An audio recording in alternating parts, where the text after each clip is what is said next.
ಇಡೀ ದೇಶ 77ನೇ ಗಣರಾಜ್ಯೋತ್ಸವವನ್ನು ಅತ್ಯಂತ ಸಡಗರ ಮತ್ತು ಸಂಭ್ರಮದಿಂದ ಆಚರಿಸ್ತಾ ಇದ್ದೀವಿ. ಇಡೀ ದೇಶ 140 ಕೋಟಿ ಜನ ಇವತ್ತು ತಮ್ಮ ದೇಶಾಭಿಮಾನವನ್ನು ಈ ಕಾರ್ಯಕ್ರಮದ ಮೂಲಕ ವ್ಯಕ್ತ ಆಗ್ತಾ ಇದೆ.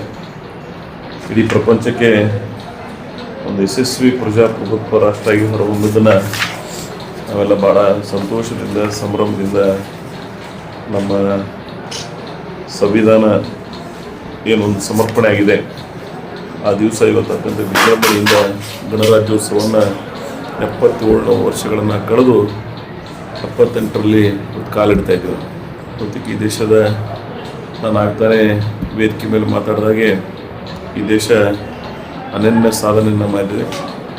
ಹಾಗೆ ಇನ್ನೂ ಭವಿಷ್ಯದಲ್ಲಿ ಹೊಸ ಸಂಕಲ್ಪದಿಂದ ಈ ದೇಶ ಕಟ್ಟತಕ್ಕಂಥ ಪ್ರಯತ್ನ ಇವತ್ತು ದೇಶದ ಜನರು ಇವತ್ತು ಆ ದಾರಿಯಲ್ಲಿ ಸಾಗ್ತಾ ಇದ್ದಾರೆ ಅಂತ ಹೇಳಿ ಹಾಗೆ ಈ ದೇಶದ ಸಾರ್ವಭೌಮತೆಯನ್ನು, ಏಕತೆಯನ್ನು, ಅಖಂಡತೆಯನ್ನು ಮತ್ತು ನೀವೆಲ್ಲ ನೋಡಿದ್ರಿ ಜನಮಾನಸದಲ್ಲಿ ಈ ಭಯೋತ್ಪಾದನೆ ವಿರುದ್ಧ ಜನಮಾನಸದಲ್ಲಿ ಸಣ್ಣ ಮಕ್ಕಳು ಇವತ್ತು ಕಾರ್ಯಕ್ರಮದಲ್ಲಿ ನಾವೆಲ್ಲ ಗಮನಿಸಿದ್ರೆ ದೇಶಾಭಿಮಾನ ಯಾವ ರೀತಿ ಮನೆ ಮಾಡಿದೆ ಅನ್ನೋದನ್ನು ವ್ಯಕ್ತ ಆಗ್ತಾ ಇದೆ.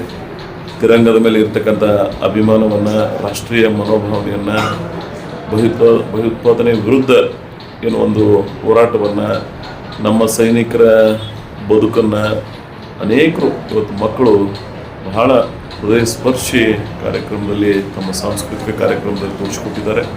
ನಾನು ನಿಜಕ್ಕೂ ಪುಲಕಿತನಾಗಿದ್ದೇನೆ.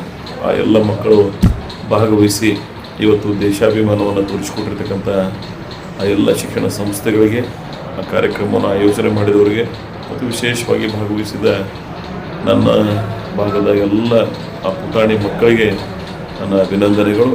ಇಡೀ ದೇಶ ಇವತ್ತು ಇಂಥ ಒಂದು ಸಂಭ್ರಮದಲ್ಲಿ ಇಂಡಿಯಾ ಅಷ್ಟೇ ಅಲ್ಲ, ಪೂರಾ ಇಂಡಿಯಾ ಇವತ್ತು ಆ ಒಂದು ಕಾರ್ಯಕ್ರಮದಲ್ಲಿ ಭಾಗಿಯಾಗಿದ್ದೀವಿ.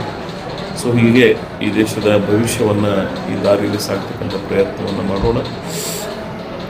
ನಮ್ಮ ದೇಶಕ್ಕೆ ನಮ್ಮ ಸರೌಂಡಿಂಗ್ ಏನೋ ಒಂದು ಕಂಟ್ರೀಸ್ ಅದಾವ, ಅವ್ರ ಜೊತೆಗೆ ಒಳ್ಳೆಯ ಸಂಬಂಧವನ್ನು, ಸೌಹಾರ್ದವನ್ನು ಸೃಷ್ಟಿ ಮಾಡಬೇಕಾದದ್ದು ದೇಶವನ್ನು ಆಳ್ತಕ್ಕಂಥ ನಾಯಕರುಗಳ ಜವಾಬ್ದಾರಿ. ಅದು ಬಹಳ ಮುಖ್ಯವಾಗಿದೆ. ದೇಶ ಇದ್ದರೆ ನಾನು ಅಂತಕ್ಕಂಥ ಭಾವನೆ ನಮಗಿರಬೇಕಾಗ್ತದೆ. ಸೊ ಅದಕ್ಕಾಗಿ ನನ್ನ ಕಳಕಳಿಯ ಪ್ರಾರ್ಥನೆ ಯಾವಾಗಲೂ ನಮ್ಮ ಸರೌಂಡಿಂಗ್ ದೇಶಗಳನ್ನು ಅತ್ಯಂತ ವಿಶ್ವಾಸದಿಂದ ಸ್ನೇಹಪರವಾದಂಥ ವಾತಾವರಣ ಸೃಷ್ಟಿ ಮಾಡಬೇಕಾದದ್ದು. ಮತ್ತು ಈಗಾಗಲೇ ಅನೇಕ ಯೋಜನೆಗಳನ್ನು ಮಾಡ್ತಾಯಿದ್ದೀವಿ. ಹಾಗೆಯೇ ಕೋವಿಡ್ದಂಥ ಮಹಾರೋಗಗಳು ನಮಗೆ ಅನೇಕ ಪಾಠಗಳನ್ನು ಕಲಿಸಿದೆ. ಆರೋಗ್ಯದ ಈ ದೊಡ್ಡ ಜನಸಂಖ್ಯೆಗೆ ಅನುಗುಣವಾಗಿ ಆರೋಗ್ಯದ ಪದ್ಧತಿಯನ್ನು ಬದಲಾವಣೆ ಮಾಡ್ತಕ್ಕಂಥ ಸಂಕಲ್ಪಗಳು ಸರ್ಕಾರ ಮಾಡಬೇಕಾಗ್ತದೆ. ಶೈಕ್ಷಣಿಕ ಬೆಳವಣಿಗೆಗೆ ಪ್ರಪಂಚ ಯಾವ ಕಡೆ ಸಾಗ್ತಾ ಇದೆ ಆ ಶಿಕ್ಷಣದ ನೀತಿಗಳನ್ನು ನಾವೆಲ್ಲ ರಾಷ್ಟ್ರೀಯ ಶಿಕ್ಷಣ ನೀತಿ, ರಾಜ್ಯದ ಶಿಕ್ಷಣ ನೀತಿಯನ್ನು ನೋಡ್ತಾ ಇದ್ದೀವಿ. ಆದರೆ ಇವತ್ತು ಪ್ರಪಂಚ ಜೊತೆಗೆ ಪೈಪೋಟಿ ಮಾಡಬೇಕಾದ್ರೆ ವಿಶ್ವದ ಶೈಕ್ಷಣಿಕ ಪ್ರಗತಿ ಯಾವ ದಾರಿಯಲ್ಲಿ ಸಾಗ್ತಾ ಇದೆ. AI ಅಂತ ಹೊಸ ಆವಿಷ್ಕಾರಗಳೇನೋ ರೋಬೋಟ್ ಇವತ್ತು ಪ್ರಪಂಚವನ್ನು ಗಮನ ಸೆಳೀತಾ ಇದೆ. ನಾನು ಕೆಲವು ದಿನಗಳ ಹಿಂದೆ ಬಾಸ್ಟನ್ಗೆ ಹೋಗಿದ್ದೆ. It is the education hub of the world. ಅಲ್ಲಿ ರಿಸರ್ಚ್ ಮೇಲೆ ಇಡೀ ಅಮೇರಿಕಾ ಭಾಳ ದೊಡ್ಡ ಪ್ರಮಾಣದ ಎಕ್ಸ್ಪೆಂಡಿಚರ್ನ ಸಹಾಯವನ್ನು ಶೈಕ್ಷಣಿಕ ಬೆಳವಣಿಗೆಗೆ ಮಾಡ್ತಾಯಿದೆ. ಆದರೆ ನಮ್ಮಲ್ಲಿ ನಮ್ಮ ದೇಶದ ಸರ್ಕಾರಗಳು ರಿಸರ್ಚ್ಗೆ ಎಷ್ಟು ಒತ್ತು ಕೊಡಬೇಕಾಗಿತ್ತು ಅಷ್ಟು ಒತ್ತು ಕೊಟ್ಟಿಲ್ಲ. ಮುಂದಿನ ದಿನಮಾನದಲ್ಲಿ ಮಕ್ಕಳ ಭವಿಷ್ಯಕ್ಕಾಗಿ ಈ ದೇಶದ ಆಲ್ಮೋಸ್ಟ್ 1/4 ಪಾಪ್ಯುಲೇಷನ್ ಇರ್ತದೆ, 1/3 ಆ ಮಕ್ಕಳ ಭವಿಷ್ಯವನ್ನು ರೂಪಿಸಬೇಕಾದ್ರೆ ರಿಸರ್ಚ್ ಶಿಕ್ಷಣಕ್ಕೆ ಒತ್ತನ್ನು ಕೇಂದ್ರ ಸರ್ಕಾರಗಳು ಅದಕ್ಕೆ ಪರಿಹಾರ ವಿಶೇಷವಾದಂಥ ಪ್ರಯತ್ನವನ್ನು ಮಾಡಬೇಕಾಗ್ತದೆ. ಹಾಗೆ ರಾಜ್ಯದ ಶಿಕ್ಷಣ ನೀತಿಗಳು ಸಹಿತ ಕಾಲಕ್ಕೆ ಅನುಗುಣವಾಗಿ ರಾಜ್ಯದ ಮಕ್ಕಳ ಭವಿಷ್ಯವನ್ನು ರೂಪಿಸ್ತಕ್ಕಂಥ ಶಿಕ್ಷಣ ನೀತಿಗಳು ಬರಬೇಕು. ಹಾಗೆ ಮಕ್ಕಳ ಅಭಿರುಚಿಗೆ ಅನುಗುಣವಾದಂಥ ಶಿಕ್ಷಣದ ನೀತಿಗಳು ಬರಬೇಕು. ಕೆಲವು ಪಾಶ್ಚಿಮಾತ್ಯ ರಾಷ್ಟ್ರಗಳು ಮಕ್ಕಳ ಅಭಿರುಚಿಗೆ ಅನುಗುಣವಾಗಿ ಶಿಕ್ಷಣ ಎಲ್ಲಿ ನೀಡಿವೆ ಆ ರಾಷ್ಟ್ರಗಳು ಭಾಳ ಯಶಸ್ವಿಯಾದಂಥ ಶೈಕ್ಷಣಿಕ ಬೆಳವಣಿಗೆ ಆದದ್ದನ್ನು ಪ್ರಪಂಚದಲ್ಲಿ ನಾವೆಲ್ಲ ನೋಡ್ತಾ ಇದ್ದೀವಿ. ಸೊ ಅದಕ್ಕಾಗಿ ನಾವೆಲ್ಲ ಪ್ರಪಂಚದೊಂದಿಗೆ ನಮ್ಮ ಪೈಪೋಟಿ ಇದ್ದೇವೆ.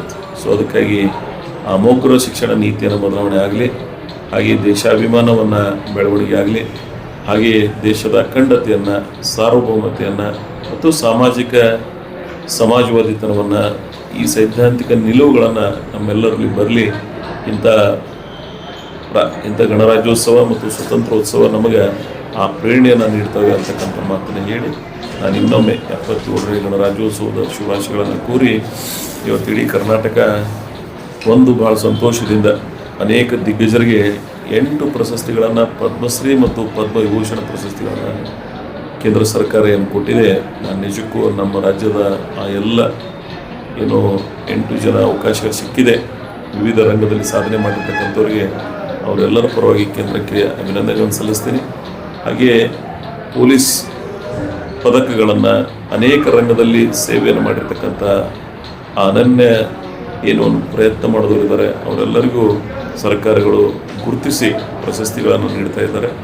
ಅವರೆಲ್ಲರಿಗೆ ನಾನು ವಿಶೇಷವಾದಂಥ ಅಭಿನಂದನೆಗಳು ಮತ್ತು ಸರ್ಕಾರಕ್ಕೂ ಅವ್ರಿಗೇನು ಪ್ರಶಸ್ತಿಯನ್ನು ಕೊಡುವಲ್ಲಿ ಗುರುತಿಸುವೆ ಸರ್ಕಾರಕ್ಕೂ ನನ್ನ ವಿಶೇಷವಾದಂಥ ಅಭಿನಂದನೆ. ಈ ರಾಷ್ಟ್ರ ಕಟ್ಟುವಲ್ಲಿ ಬಹಳ ಜನ ಶ್ರಮಿಸ್ತಾ ಇರ್ತಾರೆ.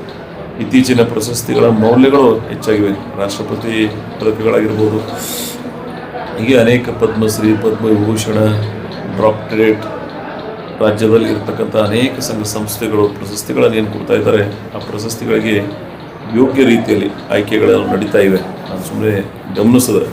ಸೊ ಪ್ರಶಸ್ತಿಗಳಿಂದ ಆ ವ್ಯಕ್ತಿಗೆ ಗೌರವ ಬರೋದು, ಆ ವ್ಯಕ್ತಿ ಮತ್ತು ಪ್ರಶಸ್ತಿ ಎರಡೂ ಯೋಗ್ಯವಾದ ಮಾತ್ರ ಆ ಪ್ರಶಸ್ತಿಗಳಿಗೆ ಒಂದು ಗೌರವ ಬರ್ತದೆ. ಆ ದೃಷ್ಟಿಯಲ್ಲಿ ಇವತ್ತು ಸರ್ಕಾರಗಳು ಸಾಗ್ತಾ ಇವೆ ಅಂತಕ್ಕಂಥ ಮಾತನ್ನು ಹೇಳಿ, ಹಾಗೆ ಕರ್ನಾಟಕ ಬಹಳ ವಿಭಿನ್ನವಾದಂಥ ರಾಜ್ಯ ಇದೆ. ಈ ದೇಶದ ಕಟ್ಟುವಲ್ಲಿ ಕರ್ನಾಟಕದ ಅನನ್ಯ ಇತಿಹಾಸ ಭಾಳ ದೊಡ್ಡ ಕೊಡುಗೆ ಈ ದೇಶ ಕಟ್ಟುವಲ್ಲಿ ನಾವು ಮಾಡ್ತಾಯಿದ್ದೀವಿ. ಆರ್ಥಿಕವಾಗಿಯೂ ಸಹಿತ GST ಒಳಗೆ ನಮ್ಮ ಕಾಂಟ್ರಿಬ್ಯೂಷನ್ ಭಾಳ ದೊಡ್ಡ ಪ್ರಮಾಣದಲ್ಲದ. IT-BT ಇಂಪ್ರೂವ್ ಆದ ಬಳಿಕ ಇವತ್ತು ಮಹಾರಾಷ್ಟ್ರ ಏನು ಬಾಂಬೆ ಒಳಗೊಂಡು ಕಮರ್ಷಿಯಲ್ ಕ್ಯಾಪಿಟಲ್ ಅಂತ ಕರಿತೀವಿ ನಾವು. ಸೊ ಅವ್ರು ಏನು ದೇಶಕ್ಕೆ ಮೊದಲನೇ ಸ್ಥಾನದಲ್ಲಿದ್ದಾರೆ. ನಂತರ ಸ್ಥಾನಗಳಲ್ಲಿ ನಾವು, ಗುಜರಾತ್. ಸೊ ಹೀಗೆ ಈ GSTಯಲ್ಲೂ ಸಹಿತ ಭಾಳ ದೊಡ್ಡ ಪ್ರಮಾಣದ ಕೊಡುಗೆಗಳನ್ನು 4 ಲಕ್ಷ ಕೋಟಿಗಿಂತ ಹೆಚ್ಚಿಗೆ ದೇಶಕ್ಕೆ ಆರ್ಥಿಕ ಸದೃಢತೆ ಮೂಡಿಸುವಲ್ಲಿ ನಮ್ಮ ರಾಜ್ಯದ ಕೊಡುಗೆ ಭಾಳ ಅನನ್ಯವಾಗಿದೆ ಅಂತ. ಯಾಕಂದ್ರೆ ನಮ್ಮಲ್ಲಿ ದುಡ್ಡು ತೊಗೊಂಡು ಹೋಗಿ ಇವರೆಲ್ಲ ನಾರ್ತ್ ಈಸ್ಟ್ ಸ್ಟೇಟ್ಗಳನ್ನು ಅಭಿವೃದ್ಧಿಪಡಿಸ್ತಾ ಇದ್ದಾರೆ. ಅಲ್ಲಿ ಆರ್ಥಿಕ ಸ್ವಾವಲಂಬಿ ಇಲ್ಲವರು. ಸೊ ನಮ್ಮ ಉಪಯೋಗವನ್ನು ತಗೊಂಡು ಆ ಭಾಗಕ್ಕೂ ಸಹಿತ ಸಮಗ್ರ ಭಾರತ ಅಭಿವೃದ್ಧಿ ಮಾಡುವಲ್ಲಿ ನಮ್ಮ ಕೊಡುಗೆನೂ ಅನನ್ಯದು ಅನ್ನೋದನ್ನು ನಾವೆಲ್ಲ ಭಾಳ ಸಂತೋಷದಿಂದ ಇವತ್ತು ಅದನ್ನು ಸ್ಮರಿಸ್ಕೋಬೇಕಾಗ್ತದೆ. ಸೊ ಹಾಗೆ ಅನೇಕ ದಿಗ್ಗಜರನ್ನು ಇವತ್ತು ನಾವೆಲ್ಲ ಕಾಡ್ತಾ ಇದ್ದೀವಿ. ಸೊ ಅವರ ಹಿನ್ನೆಲೆಯಲ್ಲಿ ಈ ದೇಶವನ್ನು, ಈ ನಾಡನ್ನು ಕಟ್ಟುವಲ್ಲಿ ಶ್ರಮಿಸಿದ್ದಾರೆ. ಅವರೆಲ್ಲರನ್ನ ಸ್ಮರಿಸೋದ್ರ ಜೊತೆಗೆ ನಾವೆಲ್ಲಿ ಕೂತಿದ್ದೀವಿ ಆ ಕೋಣೆ ಒಳಗೆ ನೀವು ಎಲ್ಲೆಲ್ಲಿ ಕಣ್ಣಾಯಿಸ್ತೀರ ಎಲ್ಲ ರಾಷ್ಟ್ರೀಯ ಪ್ರಪಂಚವನ್ನು ಗಮನಿಸಿರ್ತಕ್ಕಂಥ ಅನೇಕ ದಿಗ್ಗಜರು ಇಲ್ಲಿ ನಾವು ಕಾಣ್ತೀವಿ. ಅವ್ರದ್ದೇ ಆದಂಥ ಅನನ್ಯ ಕೊಡುಗೆಯನ್ನು ಸಮಾಜಕ್ಕೆ, ಜನರಿಗೆ, ಜನಮಾನಸ್ಸಿನಲ್ಲಿ ಶಾಶ್ವತವಾಗಿ ಉಳಿತಕ್ಕಂಥ ಕಾರ್ಯಗಳನ್ನು ಮಾಡಿದ್ದಾರೆ. ಮದರ್ ತೆರೇಸಾನಂಥವ್ರು ಆಗಲಿ, ವಿಶ್ವೇಶ್ವರಯ್ಯನಂಥವ್ರಾಗಲಿ, ರಾಜೇಂದ್ರ ಪ್ರಸಾದ್ ಅವರಾಗಲಿ, ಶಾಸ್ತ್ರಿ ಅಂತ ಪ್ರಾಮಾಣಿಕ ರಾಜಕಾರಣವನ್ನಾಗಲಿ, ಚಂದ್ರಶೇಖರ್ ಆಜಾದ್ ಅಂತವರಾಗಲಿ, ನೆಹರು ಅವರಾಗಲಿ, ಬಾಲಗಂಗಾಧರನಾಥ್ ತಿಲಕ್ ಸಂಘಟನೆಗೆ ಸ್ವಾತಂತ್ರ್ಯದ ಪೂರ್ವದಲ್ಲಿ ಅನನ್ಯ ಕೊಡುಗೆಯನ್ನು ನೀಡಿದ್ದಾರೆ. ಟಿಪ್ಪು ಸುಲ್ತಾನ್ರಾಗಲಿ, ಭಗತ್ ಸಿಂಗ್ರಾಗಲಿ, ಹಸಿರು ಕ್ರಾಂತಿ ಬಾಬು ಜಗಜೀವನ್ ರಾಮ್ ಅವರಾಗಲಿ, ಹೀಗೆ ವೀರ ಸಂಗೊಳ್ಳಿ ರಾಯಣ್ಣವರಾಗಲಿ, ಅಕ್ಕಮಹಾದೇವರಾಗಲಿ, ಕನಕದಾಸರಾಗಲಿ, ವಾಲ್ಮೀಕಿಯವರಾಗಲಿ, ಅನೇಕ ಜನ, ಸರ್ದಾರ್ ವಲ್ಲಭಾಯ್ ಪಟೇಲ್ರಾಗಲಿ, ಮೌಲಾನಾ ಆಜಾದ್ ಅವರಾಗಲಿ, ಅಂಬಿಗರ ಚೌಡಯ್ಯನವರು, ವೀರರಾಣಿ ಚೆನ್ನಮ್ಮನವರು, ರವೀಂದ್ರನಾಥ್ ಟ್ಯಾಗೋರ್ ಅವರು, ವಮನ್ ಅವರು, ಹೀಗೆ ಅನೇಕ ದಿಗ್ಗಜರಿಗೆ ನಾವು ನೋಡ್ತೀವಿ. ಇಂಥವ್ರು ಎಷ್ಟೋ ಜನ ಈ ದೇಶಕ್ಕಾಗಿ ಅನನ್ಯ ತ್ಯಾಗ, ಬಲಿದಾನ, ಸೇವೆಯನ್ನು ಮಾಡಿದ್ದಾರೆ. ಈ ದೇಶಕ್ಕೆ ಒಂದು ಭವ್ಯ ಇತಿಹಾಸ ಇದೆ. ಅವರೆಲ್ಲರನ್ನ ಸ್ಮರಿಸ್ತಕ್ಕಂಥ ದಿವಸ ಇವತ್ತು ಅಂತ ಹೇಳಿ ನಾನು ಭಾವಿಸ್ಕೊಂಡು, ಹಾಗೆ ಈ ಜಿಲ್ಲೆಯು ಸಹಿತ ಭಾಳ ವಿಭಿನ್ನವಾದಂಥ ಜಿಲ್ಲೆ ಇದೆ. ಗೋಳಗುಮ್ಮಟ ಮುಖಾಂತರ ಒಂದು ಸಲ ಕೂಗಿದ್ರೆ 7 ಸಲ ಅದರ ಪ್ರತಿಧ್ವನಿ ಆಗ್ತದೆ. ಹಂಗೆ ಈ ಜಿಲ್ಲೆಯ ಜನರ ಧ್ವನಿ ಯಾವಾಗಲೂ ಸಹಿತ ಈ ದೇಶವನ್ನು, ಈ ನಾಡನ್ನು ಕಟ್ಟುವಲ್ಲಿ ಬಿಜಾಪುರ ಗಟ್ಟಿ ಧ್ವನಿ ಯಾವಾಗಲೂ ಸಹಿತ ಈ ನಾಡಿನ ಅಭಿವೃದ್ಧಿಯಲ್ಲಿ ಅನನ್ಯ ಸಹಾಯವನ್ನು ಮಾಡಿದೆ. ಇಂದಿರಾ ಗಾಂಧಿಯವರಿಗೆ ಬಂಗಾರದಲ್ಲಿ ಕೂಗಿದವರು ನಾವು. ಭೂಮಿಯನ್ನು ಸಮರ್ಪಣೆ ಮಾಡಿ ರೈತರಿಗೆ ಸಹಾಯ ಮಾಡಿ ನಿಜಲಿಂಗಪ್ಪ ಅವರ ಮುಖಾಂತರ ವೀರೇಂದ್ರ ಪಾಟೀಲ್ರ ಮುಖಾಂತರ ಗಮನವನ್ನು ಸೆಳೆದವರು ನಾವು. ಸೊ ಅದಕ್ಕಾಗಿ ಈ ವಿಭಾಜ್ಯ ಜಿಲ್ಲೆಗೆ ತನ್ನದೇ ಆದಂಥ ಇತಿಹಾಸ ಇದೆ. ಅವರೆಲ್ಲರ ತ್ಯಾಗ ಬಲಿದಾನವನ್ನು ಸ್ಮರಿಸೋಣ. ಇವತ್ತು ಭಾಳ ದೊಡ್ಡ ಪ್ರಮಾಣದಲ್ಲಿ ನೀರಾವರಿ ಮಾಡುವಲ್ಲಿ ಈ ಭಾಗ ಅನನ್ಯ ಕೊಡುಗೆಯನ್ನು ನೀಡಿದೆ. ಇವತ್ತು 6 ಜಿಲ್ಲೆಗಳು ಸಮಗ್ರ ನೀರಾವರಿಯಿಂದ ಬದುಕ್ತಾ ಇದ್ದರೆ ನಮ್ಮೆರಡು ಜಿಲ್ಲೆಯ ಈ ಅವಿಭಾಜ್ಯ ಜಿಲ್ಲೆಯ ಕೊಡುಗೆ ಭಾಳ ಅನನ್ಯವಾಗಿದೆ. ಈ ಸರ್ಕಾರ ನಾನು ಒಂದು ಭಾಳ ಸಂತೋಷದಿಂದ ಮಾನ್ಯ ಮುಖ್ಯಮಂತ್ರಿಗಳನ್ನು ಮತ್ತು ಉಪಮುಖ್ಯಮಂತ್ರಿಗಳನ್ನು ಮತ್ತು ಸರ್ಕಾರವನ್ನು ಅಭಿನಂದಿಸ್ತೀನಿ. 524 ಆಗಲಿಕ್ಕೆ ಏನೆಲ್ಲ ನಿರ್ಣಯಗಳು ಮಾಡಬೇಕಾಗಿತ್ತು, 519ರಿಂದ 524 ಆಗಬೇಕಾದ್ರೆ ಇನ್ನೊಂದು 22 ಹಳ್ಳಿ, ಇನ್ನೊಂದು 1000 ಎಕರೆ ಜಮೀನು ಏನು ಮುಳುಗ್ತದೆ ಅವರಿಗೆ ಪರಿಹಾರ. ಯಾರು ನಮ್ಮ ಭಾಗಕ್ಕೆ ನೀರಾವರಿಗೆ ಏನು ಬರ್ತದೆ ಈ ಭೂಮಿಯವರಿಗೆ 30 ಲಕ್ಷ, ಅಲ್ಲಿ ಏನು ಭೂಮಿ ಮತ್ತು ಗ್ರಾಮಗಳು ಏನು ಮುಳುಗ್ತವ ಅವರಿಗೆ 40 ಲಕ್ಷ ರೂಪಾಯಿ ಕೊಡ್ತಕ್ಕಂಥ ಒಂದು ಐತಿಹಾಸಿಕ ನಿರ್ಣಯ ಸನ್ಮಾನ್ಯ ಸಿದ್ದರಾಮಯ್ಯನವರು, ಡಿ ಕೆ ಶಿವಕುಮಾರ್ ಅವರು, ನಾವೆಲ್ಲರೂ ಕೂಡಿ ಒಂದು ಸಭೆಯಲ್ಲಿ ನಿರ್ಣಯ ಮಾಡಿದ್ದೀವಿ. ಬಹುತೇಕ 70,000 ಕೋಟಿ ರೂಪಾಯಿ ಆಗ್ತದೆ. ಸೊ ಅದನ್ನು ಈ ಬಜೆಟ್ ಒಳಗೆ ಅದನ್ನು ಇಟ್ಕೊಂಡು ಇವತ್ತು ಕೇಂದ್ರ ಸರ್ಕಾರ ತ್ವರಿತವಾಗಿ ನೋಟಿಫಿಕೇಷನ್ ಆಯಿತು ಅಂದ್ರೆ ವಾರಫೂಟ್ದಾಗ ಈ 524 ನಿಮ್ಗೆ ಯಾಕಿದ್ರೆ ನಾವು ಒತ್ತಿ ಹೇಳ್ತೀನೋ, ನಾನು ಯಾಕಿದ್ರೆ ಗೌರ್ಮೆಂಟ್ದಾಗ ಒತ್ತಿ ಮಾಡಿಸಿನೋ ಅಂದರೆ ಕಾರಣ 83 TMC ಅವಿಭಾಜ್ಯ ಜಿಲ್ಲೆಗೆ, ಇದರಲ್ಲಿ 3 TMC ಬಾಗಲಕೋಟ್, 80 TMC ಬಿಜಾಪುರ ಜಿಲ್ಲೆಗೆ ಬರ್ತವೆ. ಅದರಲ್ಲಿ ಹೆಚ್ಚಿನ ಪ್ರಮಾಣದಲ್ಲಿ ನಮಗೆ ಬರ್ತವೆ. IBC, ILC, Chimmalagi, Mulwad, Tirugundi extension, Revanasiddeshwara. So ಎಲ್ಲ ಯೋಜನೆಗಳಿಗಿನ ಕೊನೆ ಹಂತಕ್ಕೆ ಯೋಜನೆಗಳು ನಮಗೇನು ನೀರು ಬರ್ತಾವ ಅದು 524 ಆದಾಕ್ರೆ. ಸೊ ಅದಕ್ಕಾಗಿ ನಾನು ಸರ್ಕಾರದ ಮೇಲೆ ವಿಶೇಷವಾದಂಥ ಒತ್ತಡವನ್ನು ಕೆಲವು ಜನ ನಾವು ಕೂಡ್ತಿದ್ದೀವಿ. ಸೊ ಅದಕ್ಕಾಗಿ ಈ ಯೋಜನೆ 524 ರಾಜ್ಯ ಸರ್ಕಾರ ಬದ್ಧತೆಯಿಂದ ಕೆಲಸ ಮಾಡ್ತದೆ. ನಾನು ಕೇಂದ್ರ ಸರ್ಕಾರಕ್ಕೆ ಒಂದು ಆಗ್ರಹ ಮಾಡ್ತಾ ಇದ್ದೀವಿ. ನಾವೆಲ್ಲರೂ ಈಗಾಗಲೇ ಬೆಳಗಾವಿನ ಉತ್ತರ ಕರ್ನಾಟಕದ ಅಧಿವೇಶನದಲ್ಲಿ ಒತ್ತಾಯ ಮಾಡಿದ್ದೀವಿ. ಕೇಂದ್ರ ಸರ್ಕಾರ ಆ್ಯಸ್ ಅರ್ಲಿ ಆ್ಯಸ್ ಪಾಸಿಬಲ್ ನೋಟಿಫಿಕೇಷನನ್ನು ಮಾಡಬೇಕು ಅಂತೇಳಿ. ಯಾಕಂದರೆ 11-12 ವರ್ಷ ಆಯ್ತು ಈಗ ನಮಗೆ ತೀರ್ಪು ಬಂದು. ಸೊ ಇವತ್ತಿನವರೆಗೂ ಆದೇಶ ಬರಲಿಲ್ಲ ಅಂದರೆ ನಮಗೆ ಹಾನಿ ಆಗ್ತದೆ. ಅದರಲ್ಲಿ ವಿಶೇಷವಾಗಿ ನಮ್ಮ ಜಿಲ್ಲೆಗೆ ನಾವು ನಮ್ಮ ಸರ್ವಸ್ವ ತ್ಯಾಗ ಮಾಡಿ 6-7 ಜಿಲ್ಲೆಗಳು ಇವತ್ತು ನಮ್ಮ ಮೇಲೆ ಬದುಕ್ತಾ ಇದ್ದಾನೆ. ಆದರೆ ಯಾರು ಮುಳುಗಿದ್ದೀವಿ, ಯಾರು ಕೊಚ್ಕೊಂಡು ಹೋಗಿದ್ದೀವಿ, ನಮಗೆ ಬರ್ತಕ್ಕಂಥ ಸಂದರ್ಭದಲ್ಲಿ ಸರ್ಕಾರಗಳು ಅದು ರಾಜ್ಯ ಇರಲಿ ಕೇಂದ್ರ ಇರಲಿ ನಮಗೆ ಸಹಾಯಕ್ಕೆ ಬರಬೇಕಾಗ್ತದೆ. ನಾನು ರಾಜ್ಯ ಸರ್ಕಾರವನ್ನು ನಿರ್ಣಯ ಮಾಡಿಸ್ತಾ ಇದ್ದೀವಿ. ಇನ್ನು ಕೇಂದ್ರ ಸರ್ಕಾರ ಈ ನೋಟಿಫಿಕೇಷನ್ ಮಾಡ್ಯದ ಅದನ್ನು ತ್ವರಿತವಾಗಿ ಅವ್ರು ಮಾಡಲಿ ಅಂಥೇಳಿ ನಮ್ಮೆಲ್ಲ ಈ ಭಾಗದ ರೈತರ ಪರವಾಗಿ. ಅತ್ಯಂತ ತೊಂದರೆದಾಯಕ ಒಂದು ವರ್ಗ ಇದ್ರೆ ಅದು ರೈತ ವರ್ಗ. ಯಾವುದಾದ್ರೂ ಒಂದು ಸಮಸ್ಯೆದಾಯಕ ವಲಯ ಇತ್ತು ಅಂದರೆ ಅದು ಕೃಷಿ ವಲಯ. ಸೊ ಈ ವಲಯಕ್ಕೆ ನಾವೆಲ್ಲ ಸಹಾಯ ಮಾಡಬೇಕಾದದ್ದು ಒಂದು ನಾಗರಿಕ ಸಮಾಜದ ಸರ್ಕಾರದ ಕರ್ತವ್ಯ. ನಾನು ಅದನ್ನು ಒತ್ತಾಯವನ್ನು ಮಾಡ್ತಾಯಿದ್ದೀನಿ ಸರ್ಕಾರಕ್ಕೆ. ಭಾಳ ತ್ವರಿತವಾಗಿ 524 ನಿರ್ಣಯ ನೀವು ಮಾಡಬೇಕು, ನೋಟಿಫಿಕೇಷನ್ ನೀವು ಮಾಡಬೇಕು. ಇವತ್ತು ಹೊಸದಾಗಿ ವ್ಯಾಜ್ಯಗಳು ಬರೀ ಆಂಧ್ರ ತೆಲಂಗಾಣದವ್ರು ಹುಡಿದ್ರು, ಇತ್ತೀಚೆಗೆ ಮಹಾರಾಷ್ಟ್ರದವ್ರು ಪ್ರಾರಂಭ ಮಾಡಿದ್ದಾರೆ ವ್ಯಾಜ್ಯ. ಸೊ ಡಿಲೇ ಹಾಕೋದು ಹೋಯ್ತಂದ್ರೆ ರಿಪರ್ಕೇಷನ್ಸ್ ಬೇರೆ ಹಾಕೋದು ಬರ್ತಾವೆ. ನಮಗೆ ಅದರ ಸಮಸ್ಯೆ ನಾವು ಅನುಭವಿಸಬೇಕಾಗ್ತದೆ. ಸೊ ಅದಕ್ಕಾಗಿ ಸರ್ಕಾರಗಳು ತ್ವರಿತವಾಗಿ ಆ ನಿರ್ಣಯಗಳನ್ನು ಮಾಡಲಿ. ಮತ್ತು ನಮ್ಮ ಸರ್ಕಾರದ ಮುಖ್ಯಮಂತ್ರಿಗಳು ಸಹಿತ ಕೇಂದ್ರ ಸರ್ಕಾರಕ್ಕೆ ಪ್ರಧಾನಮಂತ್ರಿಗಳನ್ನು, ನೀರಾವರಿ ಮಂತ್ರಿಗಳನ್ನು ಭೇಟಿಯಾಗಿ ಮನವಿಯನ್ನು ಮಾಡ್ತಕ್ಕಂಥ ಪ್ರಯತ್ನವನ್ನು ಮಾಡಿದ್ದೀವಿ. ಮತ್ತು ಜುಡಿಷಿಯಲ್ ಬ್ಯಾಟಲ್ ಏನಿದೆ ಅದಕ್ಕೂ ಸಹಿತ ನಾವು ಒತ್ತನ್ನು ಕೊಡ್ತಕ್ಕಂಥ ಪ್ರಯತ್ನ ನಮ್ಮ ಸರ್ಕಾರ ನಾವು ಮಾಡಿಸ್ತಾ ಇದ್ದೀವಿ. ಸೊ ಇದು ನೀರಾವರಿ ಈ ಭಾಗ ಸಮೃದ್ಧಿ ಆಯಿತು ಅಂದರೆ ಭಾಳ ಸ್ವಾಭಿಮಾನದಿಂದ ನಮ್ಮ ಜನ ಬದುಕ್ತಾರೆ. ಇವತ್ತು ಇಡೀ ಕೃಷಿ ಬದುಕು ನಮ್ಮದು ಈ ಭಾಗ ನೀರಾವರಿ ಆಯಿತು ಅಂದರೆ ನಮ್ಮ ಕೈ ಹಿಡಿಯೋರು ಯಾರೂ ಇಲ್ಲ. ಇವತ್ತು ಎಷ್ಟೋ ಕೆರೆಗಳನ್ನು ತುಂಬಿದ ಬಳಿಕ ಈ ಭಾಗದಲ್ಲಿ ಇವತ್ತು ಜಲಕ್ರಾಂತಿಯಾಗಿದೆ. ನಾನು ವಿಶೇಷವಾಗಿ ಈ ವರ್ಷದ ನಿಸರ್ಗದ ಮೇಘರಾಜನಾದ ಏನವಾಗಿದೆ, ನಮ್ಮ ಸರ್ಕಾರದ ನಮ್ಮ ಪ್ರಯತ್ನವೂ ಇರೋದರಿಂದ ಇವತ್ತು ಸಮಗ್ರವಾಗಿ ನಮ್ಮ ಪ್ರದೇಶದ ಜನ ಸಮೃದ್ಧಿಯಿಂದಿದ್ದಾರೆ. ಇವತ್ತು ನೀರಾವರಿ ಆಗಲಿ ಅನೇಕ ಯೋಜನೆಗಳನ್ನು, ಅದರ ಜೊತೆಗೆ ವಿದ್ಯುತ್ತನ್ನು ಸ್ವಾವಲಂಬಿ ಮಾಡ್ತಾ ಇದ್ದೇವೆ. ಕರ್ನಾಟಕದಾಗೆ ಅತಿ ಹೆಚ್ಚು ಪವರ್ ಸ್ಟೇಷನ್ ಇದ್ದಂಥ ಜಿಲ್ಲೆ ಬಿಜಾಪುರ ಆಗುತ್ತದೆ. ಅದರಲ್ಲಿ ಅತಿ ಹೆಚ್ಚು ಪವರ್ ಸ್ಟೇಷನ್ ಇದ್ದಂಥ ತಾಲೂಕು ಇಂಡಿ ಆಗ್ತಾಯಿದೆ. ಸೊ ಮುಂದಿನ ದಿನಮಾನದಲ್ಲಿ ಇಂಡಿ ಸಮಗ್ರವಾಗಿ ಕೃಷಿ ಆಧಾರಿತ ಬದುಕಕ್ಕೆ ಒಂದು ಅತ್ಯಂತ ಉತ್ಕೃಷ್ಟವಾದಂಥ ಬದುಕಲಿಕ್ಕೆ ಅನುಕೂಲ ಆಗ್ತದೆ. ಸೊ ಅಂಥ ಎಲ್ಲ ದೂರದೃಷ್ಟಿಗಳನ್ನು ಇಟ್ಕೊಂಡು ಇವತ್ತು ಪವರ್ ಸ್ಟೇಷನ್ಗಳನ್ನು 110, 220 ಇವೆಲ್ಲ ಪವರ್ ಸ್ಟೇಷನ್ಗಳನ್ನು ಈ ಪ್ರದೇಶದಲ್ಲಿ ನಾವು ಮಾಡ್ತಾಯಿದ್ದೀವಿ. ನೆಟ್ವರ್ಕನ್ನು ಕ್ರಿಯೇಟ್ ಮಾಡ್ತಾಯಿದ್ದೀವಿ. ಹಾಗೆಯೇ ವಿಂಡ್ ಪವರ್ ಮತ್ತು ಹೈಡ್ರೋ ಪವರ್ಸ್ ಏನದ ಅದು ನಮ್ಮ ಜಿಲ್ಲೆಯಲ್ಲಿ ನಾವು ಯುಟಿಲೈಸ್ ಪ್ರಾಮಾಣಿಕವಾಗಿ ಪ್ರೊಡಕ್ಟ್ ಮಾಡ್ತಾಯಿದ್ವಿ. ಬೇರೆ ಬೇರೆ ಸಂಸ್ಥೆಗಳು ನಮ್ಗೆ ಇವತ್ತು ನಮ್ಮ ಶುಗರ್ ಫ್ಯಾಕ್ಟ್ರಿಗಳಿಂದ ಕೋಜನ್ ರೂಪದೊಳಗೆ ಸೊ ಪವರ್ಗೆ ಇವತ್ತು ಪವರ್ ಸಪ್ಲೈದೊಳಗೆ ಪವರ್ ಪ್ರೊಡಕ್ಷನ್ದಾಗ ನಾವು ಸ್ವಾವಲಂಬಿ ಆಗ್ತಾಯಿದ್ದೀವಿ. ನನಗೆ ಖುಷಿ ಅದ.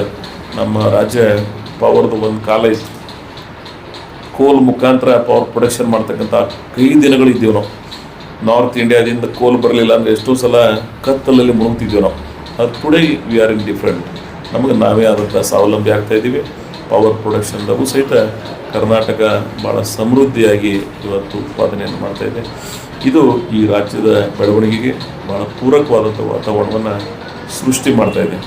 ಅಷ್ಟೇ ಅಲ್ಲ, ಬೇರೆ ಎಲ್ಲ ರಂಗದಲ್ಲಿ ಇವತ್ತು ಕೃಷಿ ಆಧಾರಿತ ಜೊತೆಗೆ ತೋಟಗಾರಿಕೆಯಲ್ಲೂ ಸಹಿತ ದೊಡ್ಡ ಸಾಧನೆಯನ್ನು ನಮ್ಮ ಭಾಗದ ಜನ ರೈತರು ಮಾಡ್ತಾಯಿದ್ದಾರೆ.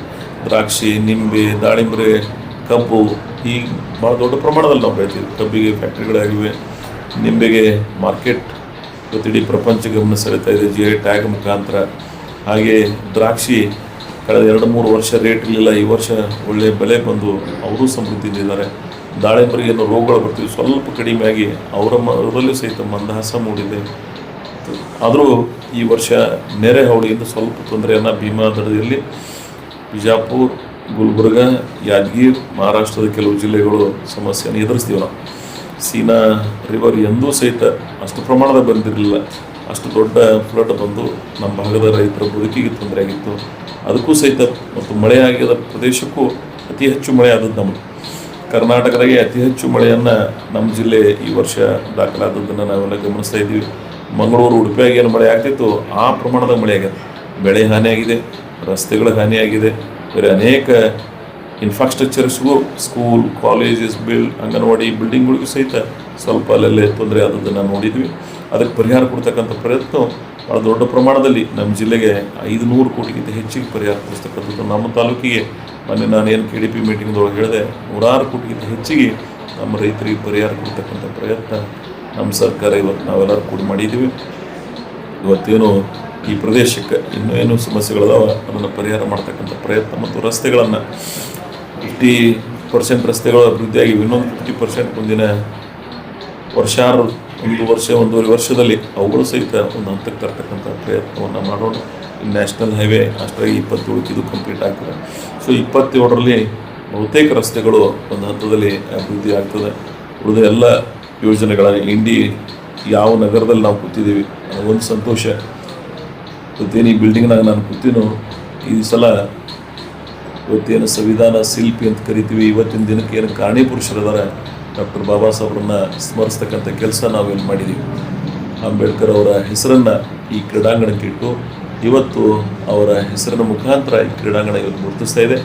ಅದರ ಅವರ ಹೆಸರು ಇಟ್ಟ ನಂತರ ಮೊದಲನೇ ಗಣರಾಜ್ಯೋತ್ಸವ, ನಾನು ಇದನ್ನು ಸ್ವತಂತ್ರೋತ್ಸವ ಮಾಡಲಿಕ್ಕೆ ಹೋಗಲಿಲ್ಲ, ಗಣರಾಜ್ಯೋತ್ಸವದ ಆಸುಪಾಸಿನಲ್ಲಿ ಉದ್ದೇಶಪೂರ್ವಕವಾಗಿಯೇ ನಾನು ಇದನ್ನು ಬಳಕೆ ಮಾಡಿ ಈ ಗಣರಾಜ್ಯೋತ್ಸವಕ್ಕೆ ಒಂದು ಮೆರುಗನ್ನು ಬರಲಿ, ಇಲ್ಲಿ ಅಂಬೇಡ್ಕರ್ ಅವ್ರನ್ನ ಸ್ಮರಿಸೋದ್ರ ಜೊತೆಗೆ ಗಣರಾಜ್ಯೋತ್ಸವ ಆಚರಣೆಯನ್ನು ಮಾಡೋಣ ಅವ್ರ ಹೆಸರಿಟ್ಟು ಅಂತೇಳಿ ಅದನ್ನು ಅತ್ಯಂತ ಅರ್ಥಪೂರ್ಣವಾದಂಥದ್ದನ್ನು ನಾವಿಲ್ಲಿ ಮಾಡಿದ್ವಿ. ನನಗಂತರೂ ಸಮಾಜವಾದ ಸಿದ್ಧಾಂತವನ್ನು, ಸೆಕ್ಯುಲರಿಸಮನ್ನು ಜೀವನ ಉದ್ದಕ್ಕೂ ಅಳವಡಿಸ್ಕೊಂಡು ಬಂದಿರತಕ್ಕಂಥ ನನ್ನ 40 ವರ್ಷದ ರಾಜಕಾರಣ ಜೀವನದಲ್ಲಿ ಇದೊಂದು ಮೈಲಿಗಲ್ಲು ದಿನ ಅಂತೇಳಿ ನಾನು ಭಾವಿಸ್ಕೊಂಡಿದ್ದೀನಿ.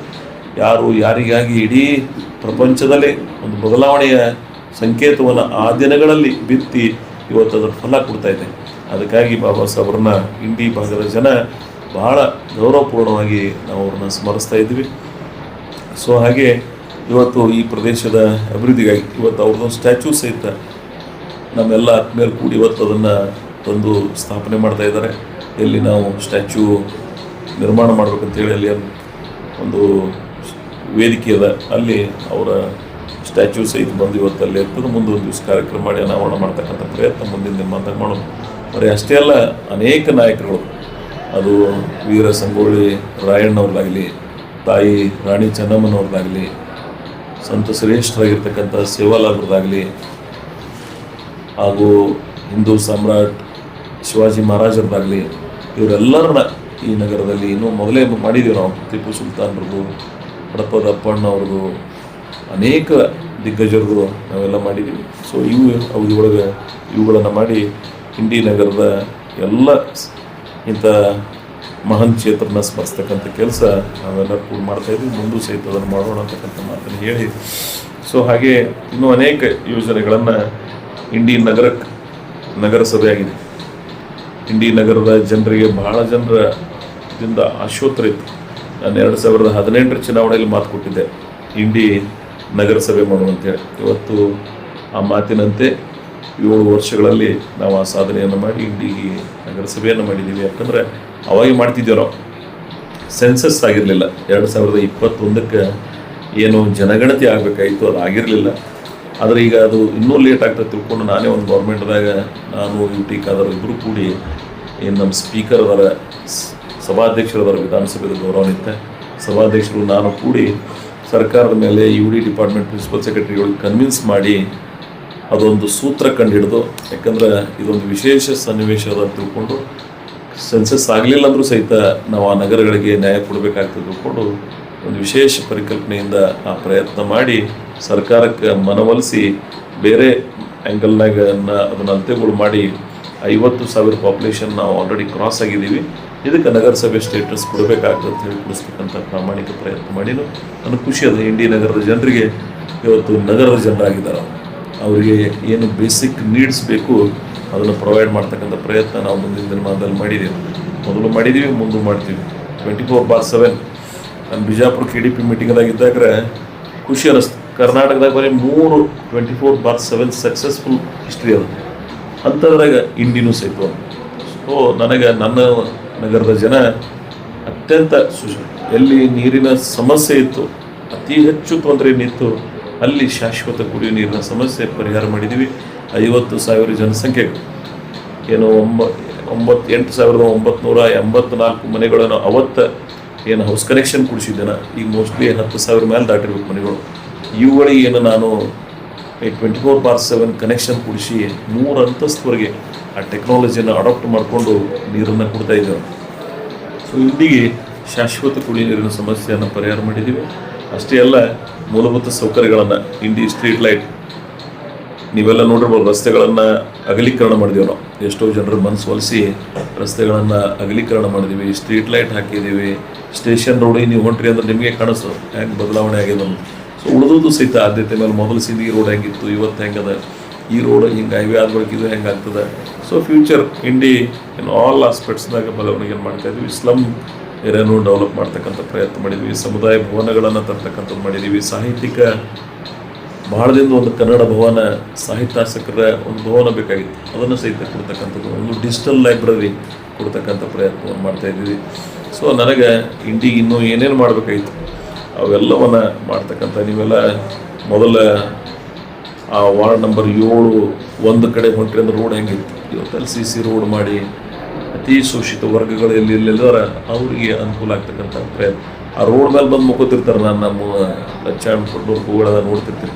ಸೊ ಅಷ್ಟು ಬಹಳ ಉತ್ಕೃಷ್ಟವಾದಂಥ ರಸ್ತೆಗಳನ್ನು ಆ ಭಾಗಕ್ಕೆ ನಾವು ಮಾಡಿಕೊಟ್ಟಿದ್ದೀವಿ. ಇನ್ನೂ ಕೆಲವು ಕಡೆ ಮಾಡಬೇಕಾಗಿದೆ, ಅದನ್ನು ಸಹಿತ ಮುಂದಿನ 10 ಕೋಟಿ ರೂಪಾಯಿ ಇಟ್ಟಿದ್ದು ಅದು ಇನ್ನೂ ಮಾಡಬೇಕಾಗ್ತದೆ. ಹಂತವಾಗಿ ಮಾಡ್ತಕ್ಕಂಥ ಪ್ರಯತ್ನ ಮಾಡಿದ್ದೀವಿ. ಮೆಗಾ ಮಾರ್ಕೆಟ್ ಪೂಜ್ಯ ಸಿದ್ದೇಶ್ವರ ಮಹಾಸ್ವಾಮಿಗಳ ಹೆಸರಿಟ್ಟೇನು ಮೆಗಾ ಮಾರ್ಕೆಟ್ ಮಾಡಿದ್ದು, ಅದು ಸಹಿತ ಬಹಳ ತ್ವರಿತವಾಗಿ ಕೊನೆ ಹಂತದಾಗದ. ಅದು 5-6 ಸಲ ಟೆಂಡರ್ ಕರೆದೀವಿ ನಾವು, ಆದರೆ ಆ ರೇಟಿಗೆ ಯಾರೂ ಬರಲಿಲ್ಲ. ಈಗ ಕಡಿಮೆ ಮಾಡಿ ಒಂದು ಗೌರ್ಮೆಂಟ್ದಾಗ ನಿರ್ಣಯ ಮಾಡಿಸಿ ಇನ್ನೊಂದು ಸಲ ಶಾರ್ಟ್ಲಿ ಟೆಂಡರ್ ಕರೆದು ಈ ಯುಗಾದಿಗೆ ಒಳಗೆ ಹೋಗಿ ಪೂಜೆ ಮಾಡೋಂಗೆ ನಾನು ಮೊನ್ನೆ ಜಿಲ್ಲಾಧಿಕಾರಿಗಳ ಆಫೀಸ್ನಾಗ ಒಂದು ಮೀಟಿಂಗ್ ಮಾಡಿದಾಕರ ಅವ್ರಿಗೆಲ್ಲರಿಗೆ ಸಲಹೆ ಕೊಟ್ಟಿದ್ದು. ಅವರು UD ಡಿಪಾರ್ಟ್ಮೆಂಟ್ದವರು ಅವರು ಎಲ್ಲರೂ ಕೂಡಿ ಆ ಕೆಲಸ ಜಿಲ್ಲಾಡಳಿತದವ್ರು ಕೂಡಿ ಮಾಡ್ತಾರೆ ಅಂತೇಳಿ ನನ್ನ ಆಶೆ ಇದೆ. ಹಾಗೆ ಇನ್ನೂ ಅನೇಕ ಇವತ್ತು ಅರಣ್ಯಕರಣವನ್ನು ಬೆಳವಣಿಗೆ ಮಾಡ್ತಾ ಇದ್ದೀವಿ ನಾವು. ನೀವೆಲ್ಲ ಸಾವಸಂಗ ಗುಡ್ಡಕ್ಕೆ ಹೋದ್ರೆ ಒಂದು ಟೂರಿಸಮ್ ಹಬ್ ಆಗ್ತಾಯಿದೆ. ನಾನು ಅದನ್ನು ಒಂದು ಹಂತಕ್ಕೆ ಕೊಂಡು ಹೋಗ್ತೀನಿ. ನೀವು 28ಕ್ಕೆ ನೋಡಕತ್ತೀರ ಅದು ಹೆಂಗಿರ್ತದೆ ನಿಮಗೆ. ವಿಶ್ವ ಅದೇನು ಇವತ್ತು ಟೂರಿಸಮ್ ಡೆವಲಪ್ಮೆಂಟ್ ಮಾಡಬೇಕಾಗ್ಯದ. ಕೆಲವು ದಿವಸಗಳು ಟೂರಿಸಮ್ ಮೇಲೆ ಬದುಕಿರ್ತಾವೆ. ಸೊ ಟೂರಿಸಮ್ಗೂ ಸಹಿತ ಒತ್ತು ಕೊಡ್ತಕ್ಕಂಥ ಪ್ರಯತ್ನ ನಮ್ಮ ಪ್ರದೇಶದೊಳಗೆ ನಾವು ಅದನ್ನು ಮಾಡ್ತಾಯಿದ್ದೀವಿ. ಅರಣ್ಯಕರಣವನ್ನು ಬೆಳವಣಿಗೆ ಮಾಡ್ತಕ್ಕಂಥ ಪ್ರಯತ್ನ ಮಾಡ್ತಾಯಿದ್ದೀವಿ. ಇಲ್ಲಿ ಅರಣ್ಯಕರಣದ ಅವಶ್ಯಕತೆ ಅದು. ಇಂಡಿ ಹೊರಗೆ ನೋಡಿರ್ಬೋದು, ಎಲ್ಲ ಕಡೆ ಗಿಡಗಳು ಹಚ್ಚಿದ್ದೀವಿ ನಾವು. ಎಷ್ಟು ಗಿಡಗಳು ಕಡಿದು ರೋಡ್ ಮಾಡಿದ್ದೀವೋ ಅದರ 10 ಪಟ್ಟು ಹೆಚ್ಚು ಗಿಡಗಳನ್ನು ನಟ್ಟು ಇವತ್ತು ಇಂಡಿ ನಗರಕ್ಕಾಗಲಿ ಗ್ರಾಮೀಣ ಪ್ರದೇಶದಲ್ಲಾಗಲಿ ರಸ್ತೆಗಳ ಪಕ್ಕಕ್ಕಾಗಲಿ ಎಲ್ಲ ಕಡೆ ಅರಣ್ಯಕರಣವನ್ನು ಬೆಳೆಸ್ತಾ ಇದ್ದೀವಿ ನಾವು. ಸೊ ಇಷ್ಟು 10 ಹಲವು ಯೋಜನೆಗಳನ್ನು ಇವತ್ತು ಈ ಪ್ರದೇಶದೊಳಗೆ ನಾನು ಹೇಳ್ಕೋದ್ರೆ ಭಾಳ ಮುಖ್ಯಮಂತ್ರಿಗಳ ಮೂಲಸೌಕರ್ಯ ಅಭಿವೃದ್ಧಿ ಕಾಮಗಾರಿಗಳನ್ನು ಈ ಪ್ರದೇಶಕ್ಕೆ ತರ್ತಕ್ಕಂಥದ್ದು. ನಾನು ಆಲ್ಮಟ್ಟಿ 524 ಏನದ ವಿಶೇಷವಾಗಿ ಏನು ಬ್ರಿಜೇಶ್ ಕುಮಾರ್ ಅವ್ರು ಮಾಡಿದ್ರು ಅದಕ್ಕೆ ಭಾಳ ಹೆಚ್ಚಿಗೆ ಒತ್ತು ಕೊಟ್ಟಿನಿ. ನಮ್ಮದು ವೈಯಕ್ತಿಕ ನಾನು ಕಾನ್ಸ್ಟಿಟ್ಯೂನ್ಸಿ ಕೆಲಸ ಅದು ನಾನು, ಆದರೆ ಇವೆಲ್ಲ ನಿರ್ಣಯ ಆದಾಗಲೇ ನನಗೆ ನೀರು ಬರಬೇಕಾಗ್ತದೆ ಯೋಜನೆಗಳನ್ನು ಮಾಡೀನಿ, ಅದುಗಳನ್ನು ತರ್ತಕ್ಕಂಥ ಪ್ರಯತ್ನ ಮಾಡ್ತಾಯಿದ್ದೀವಿ. ಇಲ್ಲಿ ಬರ ನಿರ್ವಹಣಾ ಸಂಸ್ಥೆ ವಿಲ್ಸನ್ ಆ್ಯಂಟಿಫೆಮ್ ಅದೊಂದು ಜಾಗಿದ್ದು ಅದು ತ್ವರಿತವಾಗಿ ಬಿಗರ್ಸಕ್ಕೆ ನಾನು DC ಅವರಿಗೆ ಅದು ಹೇಳಿಲ್ಲ. ಕಾರ್ಮಿಕ ಮಕ್ಕಳಿಗೆ 34 ಕೋಟಿ ರೂಪಾಯಿ ಅದೊಂದು ರೆಸಿಡೆನ್ಷಿಯಲ್ ಸ್ಕೂಲ್. ಪಾಪ ನಮ್ಮ ಭಾಗದ ಜನ ಭಾಳ ಜನ ಗುಳ ಹೋಗ್ತಿರ್ತಾರೆ, ಅವ್ರಿಗೆ ಅನುಕೂಲ ಆಗಲತ್ತೇಳಿ ಆಮೇಲೆ ಪ್ರೌಢಶಾಲೆಗಳನ್ನು, ಕಾಲೇಜುಗಳನ್ನು, ಡಿಗ್ರಿ ಕಾಲೇಜುಗಳನ್ನು ಹೊಸದಾಗಿ ತರ್ತಕ್ಕಂಥ ಪ್ರಯತ್ನ ಮಾಡ್ತಾಯಿದ್ದೀವಿ.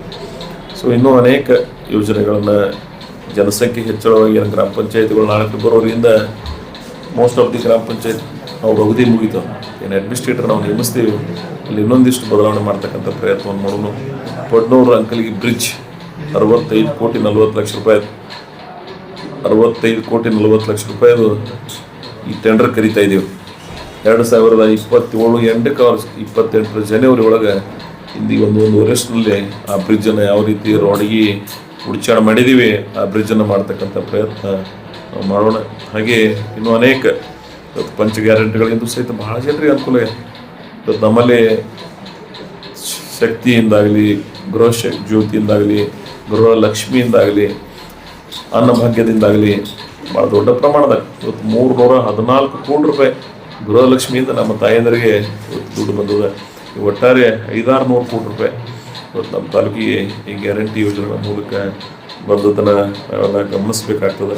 ಸೊ ಒಟ್ಟಾರೆ ನಿಂಬೆ ನಾಡು ಇವತ್ತು ನಿತ್ಯೋತ್ಸವದ ಸಂಭ್ರಮದಲ್ಲಿ ನಾವು ನಿಂಬೆ ಈ ಪ್ರದೇಶಕ್ಕೆ ಏನೋ ಒಂದು ಕಳಂಕ ಇತ್ತು ಅದನ್ನು ಹೋಗಲಾಡಿಸಿ ಇಡೀ ಜಿಲ್ಲೆನೇ ಇವತ್ತು 1 ಕ್ರಾಪ್ 1 ಡಿಸ್ಟಿಕ್ ಅಂತ ಏನು ಮಾಡಿದೆವು, ನಾನು ಅಲ್ಲಿ ನಿಂಬೆನೇ ಟ್ರೀಟ್ ಮಾಡ್ಲಿಕ್ಕೆ ಹೇಳಿದೆ. ಬಿಕಾಸ್ ನಿಂಬೆ ಇಡೀ ಪ್ರಪಂಚಕ್ಕೆ ಗಮನ ಸೆಳೀತಾ ಇದ್ದೀವಿ. ಬರೀ ಇಂಡಿಗೆ ನಾನು ಸೀಮಿತ ಮಾಡಿದ್ದೆ ಲಿಂಬಿ. ಇವತ್ತು ಜಿಲ್ಲೆಗೆ, ಬಿಜಾಪುರ ಜಿಲ್ಲೆನೇ ಲಿಂಬಿ ಮುಖಾಂತರ ಗುರುತಿಸ್ತಕ್ಕಂಥ ಒಂದು ವಾತಾವರಣ ಸೃಷ್ಟಿ ಮಾಡ್ತಾ ಇದ್ದೀವಿ. ಮುಂದಿನ ದಿನಮಾನದಾಗ ಇನ್ನೊಂದಿಷ್ಟು ಈ ಬರಿದಾದ ಭೀಮಾ ನದಿ ಒಡಲಿಗೆ ತುಂಬಲಿಕ್ಕೆ ಸರ್ಕಾರದ ಮೇಲೆ ಒತ್ತಡವನ್ನು ಮಾಡ್ತಾ ಇದ್ದೀವಿ ನಾವು. ಬಚಾವತ್ 5 ಪ್ರಕಾರ 15 TMC ನಮಗೇನು ಕೊಟ್ಟಿದ್ರು ಅದ್ರ ಜೊತೆಗೆ ಇನ್ನೊಂದಿಷ್ಟು ಅಡಿಷ್ನಲ್ ಆಗಿ ಸರ್ಕಾರದ ಮೇಲೆ ಒತ್ತಡ ಇರತಕ್ಕಂಥ ಪ್ರಯತ್ನ ಮಾಡ್ತಾ ಇದ್ದೀವಿ. ಆಲ್ಮಟ್ಟಿದನ್ನು ಪ್ರಯತ್ನ ಮಾಡ್ತಾ ಇದ್ದೀವಿ. ಸೊ ಮುಂದಿನ ಅನೇಕ ವರ್ಷಗಳಲ್ಲಿ ಇವತ್ತು ನೀವೆಲ್ಲ ನೋಡಿರ್ಬೋದು 371J ಮತ್ತು ಕಿತ್ತೂರು ಕರ್ನಾಟಕ ಅಭಿವೃದ್ಧಿ ಮಂಡಳಿ ನಾನು ವಿಧಾನಸಭೆಯನ್ನು ಬಳಕೆ ಮಾಡಿಕೊಂಡಿದ್ದೆ. ಯಾವುದು ಉತ್ತರ ಕರ್ನಾಟಕದ ಚರ್ಚೆ ನಡೀತಕ್ಕಂಥ ಬೆಳಗಾವಿ ಅಧಿವೇಶನ ಇತ್ತು, ನಾನು ಭಾಳ ಪದ್ಧತಿಯಿಂದ ಸರ್ಕಾರಕ್ಕೆ ಒತ್ತಾಯವನ್ನು ಮಾಡಿದೆವು. ನೀವು ನಮ್ಮನ್ನು ಆರ್ಟಿಕಲ್ 371 ಆಗಿರ್ತೀವಿ ನೋಡ್ತೀನಿ. ನಾನು KKRDB ನಿನ್ನೆ ಹೋಗಿದ್ದೆ, ನಾನು 2 ದಿವಸ ಆ ಬೆಟ್ಟದಾಗಿದ್ದೀನಿ. 2 ಕಾರ್ಯಕ್ರಮಗಳಿಗೆ ಅಲ್ಲಿ ರಸ್ತೆಗಳನ್ನು KKRDB ಮುಖಾಂತರ 5,000-4,000 ಕೋಟಿ ರೂಪಾಯಿ ಬಂತಂದ್ರೆ ಆ ಭಾಗದ ಬದಲಾವಣೆ ಆಗ್ಲತ್ತದ. ಹಾಗೆ ನೀವು ನಮ್ಗೆ ಆರ್ಟಿಕಲ್ 371 ಒಯ್ಯಿರಿ, ಇಲ್ಲಾಂದ್ರೆ ಕಿತ್ತೂರು ಅಭಿವೃದ್ಧಿ ಮಂಡಳಿ, ಈ ಕಿತ್ತೂರು ಕರ್ನಾಟಕ ಅಭಿವೃದ್ಧಿ ಮಂಡಳಿ ಅನ್ನೋದು ಮಾಡಿ ನಮಗೆ ಡೆವಲಪ್ಮೆಂಟ್ಗೆ ಅವಕಾಶ ಮಾಡಿಕೊಡ್ರಿ ಅಂತೇಳಿ ನಾನು ವಿಧಾನಸಭೆಯಲ್ಲೂ ಪ್ರತಿಪಾದನೆ ಮಾಡಿನು. ಜುಲೈ 14ಕ್ಕೆ ಮುಖ್ಯಮಂತ್ರಿಗಳು, ಉಪಮುಖ್ಯಮಂತ್ರಿಗಳು, ಸೀನಿಯರ್ ಮಿನಿಸ್ಟರ್ಸ್ ಏನು 12 ಜನ ಬಂದಿದ್ದರು ಇಂಡಿ ನಗರಕ್ಕೆ. ಅವತ್ತು ನಾನು ವೇದಿಕೆಯಲ್ಲಿ ಒತ್ತಾಯ ಮಾಡೋದು, ನಾನು ಇಡೀ ಈ ಬಾಂಬೆ ಕರ್ನಾಟಕದ ಏನು ಕಿತ್ತೂರು ಕರ್ನಾಟಕ ಕರಿತೀವಿ ಇವರಿಗೆ ಅನುಕೂಲ ಆಗಲಿಕ್ಕೆ ಸರ್ಕಾರವನ್ನು ಒತ್ತಾಯ ಮಾಡಿದ್ದೀವಿ. ನಮ್ಮ ಕಾನ್ಸ್ಟಿಟ್ಯೂನ್ಸಿ ಡೆವಲಪ್ಮೆಂಟ್ ಮುಗಿಸಿದ್ದೀವಿ ನಾವು. ನಾನು ಈ ಜಿಲ್ಲೆಯನ್ನು, ಈ ವಿಭಾಗವನ್ನು, ಉತ್ತರ ಕರ್ನಾಟಕವನ್ನು ಗುರಿಯಾಗಿಟ್ಟು ಅನೇಕ ಯೋಜನೆಗಳನ್ನು ಸರ್ಕಾರದಲ್ಲಿ ಒತ್ತಾಯ ಮಾಡ್ತಕ್ಕಂಥ ಪ್ರಯತ್ನ ನಾವೆಲ್ಲ ಕೂಡಿ ಮಾಡ್ತಾ ಇದ್ದೀವಿ. ಶೈಕ್ಷಣಿಕ ಪ್ರಗತಿಗೆ ಏನೆಲ್ಲ ಮಾಡೋದಿತ್ತು, ಈ ಸಲ ನಾನು ಹೆಚ್ಚಿಗೆ ನನ್ನ ಆದ್ಯತೆ ಶೈಕ್ಷಣಿಕ ಬೆಳವಣಿಗೆ. ನೀರಾವರಿ ಯಾವ ಯೋಜನೆಗಳು ತರಬೇಕಾಗಿತ್ತು ಮುಗಿದು ಎಲ್ಲ ಎಷ್ಟು ಯೋಜನೆ ನನ್ನ ಕಾನ್ಸೆಪ್ಟ್ ಇತ್ತು ಆಲ್ಮೋಸ್ಟ್ ಆಲ್ ಎಲ್ಲ ಯೋಜನೆಗಳನ್ನು ನಾನು ನೀರಿನ ಈ ಪ್ರದೇಶಕ್ಕೆ ಇಂಥ ಫೈನಾನ್ಷಿಯಲ್ ಕ್ರೈಸಿಸ್ನಾಗೂ ಸಹಿತ ಸರ್ಕಾರಕ್ಕೆ ಮನವರಿಕೆ ಮಾಡಿ ನನ್ನ ರಾಜಕೀಯ ಸ್ಥಾನಮಾನವನ್ನು ತ್ಯಾಗ ಮಾಡೋದ್ರ ಜೊತೆಗೆ ನಾನು ಅದನ್ನು ಈ ಭಾಗದ ಜನರು ನನಗೇನು 40 ವರ್ಷ 8 ಚುನಾವಣೆಯಲ್ಲಿ ನಾವು ಉಪಕಾರ ಮಾಡಿದರು, ಆಶೀರ್ವಾದ ಮಾಡಿದರು, ಅವರಿಗೆ ಆ ಋಣವನ್ನು ಮುಟ್ಟಿಸ್ತಕ್ಕಂಥ ಪ್ರಾಮಾಣಿಕ ಪ್ರಯತ್ನ ನಾನು ಮಾಡಿನೋ ಆ ಸಂತೃಪ್ತಿ, ಆ ಸಮಾಧಾನ ನನಗದ. ಹಾಗೆ ಕರ್ನಾಟಕ ಕೆಲವು ಅತ್ಯಂತ ಪ್ರಮುಖ ನಿರ್ಣಯಗಳಾಗುವಲ್ಲಿ ನಾವೆಲ್ಲ ಮಹತ್ವದ ಪಾತ್ರವನ್ನು ಏನು ಇಂಟೆಲೆಕ್ಚುವಲ್ಸ್ ಕ್ಲಾಸ್ ಕರಿತೀವಿ. ಪಂಚಾಯತ್ ರಾಜ್ ಹಿನ್ನೆಲೆಯಿಂದ ಬಂದಿರತಕ್ಕಂಥ ನಮ್ಮಂಥವರು 4-6 ಜನ ಈ ಪಂಚಾಯತ್ ರಾಜ್ ವ್ಯವಸ್ಥೆಗೆ ಅಮೋಘ ಬದಲಾವಣೆ ಮಾಡುವಲ್ಲಿ ನಾವೆಲ್ಲ ಶ್ರಮಿಸ್ತಾ ಇದ್ದೀವಿ ಅಂತಕ್ಕಂಥ ಮಾತನ್ನು ಹೇಳಿ, ಒಟ್ಟಾರೆ ಸಮಗ್ರ ಕರ್ನಾಟಕದ ಅಭಿವೃದ್ಧಿ ನಮ್ಮ ಚಿಂತನೆ ಆಗಬೇಕು. ಮೈಸೂರು ಭಾಗ ಇವತ್ತೇನು ದಕ್ಷಿಣ ಕರ್ನಾಟಕ ಕರಿತೀವಿ, ಆ ಭಾಗ ಆಗಲಿ ಉತ್ತರ ಕರ್ನಾಟಕ ಆಗಲಿ ಸಮಗ್ರ ಅಭಿವೃದ್ಧಿಯಲ್ಲಿ ಈ ರಾಜ್ಯದ ಬೆಳವಣಿಗೆ ಇದೆ ಅಂತಕ್ಕಂಥ ಮಾತನ್ನು ಹೇಳಿ, ಕರ್ನಾಟಕ ನಿಂಬೆ ಅಭಿವೃದ್ಧಿ ಮಂಡಳಿ ಮುಖಾಂತರ ಭಾಳ ದೊಡ್ಡ ಕಾರ್ಯಗಳನ್ನು ನಾನೊಂದು ಸೆಮಿನಾರ್ ಕಂಡಕ್ಟ್ ಮಾಡಿದ್ದೀನಿ. ಇದು ನಡೆದ ಬಂದ ದಾರಿ. ಲಿಂಬೆ ಅಭಿವೃದ್ಧಿ ಮಂಡಳಿ ಆದ ನಂತರ ಏನೆಲ್ಲ ನಡೀತು ಅನ್ನೋದು ನಾನು 2 ಶಬ್ದದಲ್ಲಿ ಇಲ್ಲಿ ಹೋಗೋದಿಲ್ಲ. ಒಂದು ಬೆಳಗ್ಗೆಯಿಂದ ಸಾಯಂಕಾಲದವರೆಗೆ ಒಂದು ಸೆಮಿನಾರ್ ಕಂಡಕ್ಟ್ ಮಾಡ್ತೀವಿ. ಅದರಿಂದ ಏನು ಉಪಯೋಗ ಆಯಿತು ಈ ಭಾಗಕ್ಕೆ ಅನ್ನೋದನ್ನು, ಈ ದೇಶಕ್ಕೆ ನಮಗೆ ಸಹಾಯ ಏನಾಯಿತು ಅನ್ನೋದನ್ನು ಪ್ರತಿಬಿಂಬಿಸ್ತಕ್ಕಂಥ ಕೆಲಸ ನಾವು ಮುಂದಿನ ದಿನಮಾನದಾಗ ಮಾಡೋಣ. ಅಭಿವೃದ್ಧಿ ಮಂಡಳಿಯ ಚಟುವಟಿಕೆಗಳೇನು, ಅದರ ಕಾರ್ಯಕ್ಷಮತೆ ಏನು, ಅದರ ಮುಖಾಂತರ ಏನೆಲ್ಲ ಮಾಡ್ಲಿಕ್ಕೆ ಅವಕಾಶ ಇದೆ, ನಾವೆಲ್ಲ ಏನು ಮಾಡ್ತಾ ಇದ್ದೀವಿ ಅನ್ನೋದನ್ನ ಮಾಡ್ತಾ ಇದ್ದೀವಿ. ಹಾಗೆ ರಾಜ್ಯ ಸರ್ಕಾರದ ಮುಖಾಂತರ ಕೇಂದ್ರ ಸರ್ಕಾರಕ್ಕೆ ಬೆಲೆಗಳನ್ನು ನಿಗದಿ ಮಾಡಲಿಕ್ಕೆ ಪ್ರಯತ್ನವನ್ನು ಮಾಡ್ತಾ ಇದ್ದೀವಿ. CFTRI ಆಯೋಜಿಸಿದ್ದ GI ಮಹೋತ್ಸವದಲ್ಲಿ ನಮ್ಮವರೆಲ್ಲ ಭಾಗವಹಿಸ್ತಕ್ಕಂಥ ಪ್ರಯತ್ನವನ್ನು ಮಾಡ್ತಾ ಇದ್ದೀವಿ. ನಿಮಗೆ GI tag it is not easy work. ಅದನ್ನು ಬಹಳ ಕಮಿಟ್ಮೆಂಟ್ ಇಟ್ಕೊಂಡು ಇಚ್ಛಾಶಕ್ತಿಯಿಂದ ಕೆಲಸ ನಾವು ಮಾಡಿದ್ದೀವಿ. ಸೊ ಅವು ಮುಂದಿನ ದಿನಮಾನದಾಗ ಅದರ ಪ್ರಯತ್ನವನ್ನು ಮಾಡ್ತಕ್ಕಂಥ ಪ್ರಯತ್ನ ನಾವೆಲ್ಲರೂ ಕೂಡಿ ಮಾಡ್ತೀವಿ ಅಂತಕ್ಕಂಥ ಮಾತನ್ನು ಹೇಳಿ, ಒಟ್ಟಾರೆ ಇವತ್ತು ನಿಂಬೆ ಅಭಿವೃದ್ಧಿ ಮಂಡಳಿ ಮುಖಾಂತರ ಈಗಾಗಲೇ ಕಟ್ಟಡದ ಕೆಲಸ ನಡೆದ 12.5 ಕೋಟಿ ರೂಪಾಯಿ. ಅಲ್ಲಿ ಸ್ಮಾಲ್ ಸ್ಕೇಲ್ದಾಗ ಇವತ್ತು ಕೋಲ್ಡ್ ಸ್ಟೋರೇಜ್ಗಳನ್ನು, ಯಾಕಂದ್ರೆ ಲಾರ್ಜ್ ಸ್ಕೇಲ್ದಾಗ ಮಾಡಿದ್ರೆ ಮೇಂಟೆನೆನ್ಸ್ ಆಗಂಗಿಲ್ಲ, ಪವರ್ ಏನು ಬಿಲ್ ಬರ್ತದೆ ಕಟ್ಟೋದಾಗಂಗಿಲ್ಲ.